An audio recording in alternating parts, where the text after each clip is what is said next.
PS5 DualSense now working on PC. Here's how to fix both wired and Bluetooth. This will show exactly how to get your controller recognized and working on PC. Start wired. It's instant. Plug a USB-C cable straight into your PC. The light bar comes on and Windows detects it immediately. Now open Steam. Top left, click Steam. Then Settings. Once the window opens, click Controller in the side menus. Under Advanced Settings, click Show Advanced Settings. From here, enable PlayStation controller support.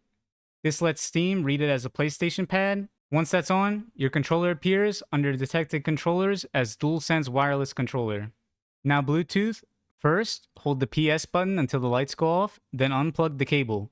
Hold the Create button, located on the top left above the directional pad, and the PS button together for about 5 seconds, until the light bar double flashes. That's pairing mode. In your PC, open Bluetooth settings, click Add Device, then Bluetooth. Once wireless controller shows in the list, click it. The light bar goes solid. Careful, we aren't done yet.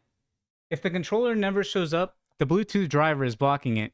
Open Device Manager, find your Bluetooth adapter, right-click it, hit Uninstall Device, and check Delete the driver software.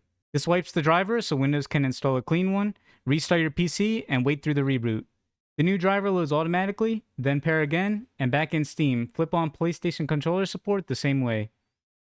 Once you do that, your DualSense is recognized and working. And you did that both wired and over Bluetooth. If this helped, please consider liking the video and subscribing to the channel.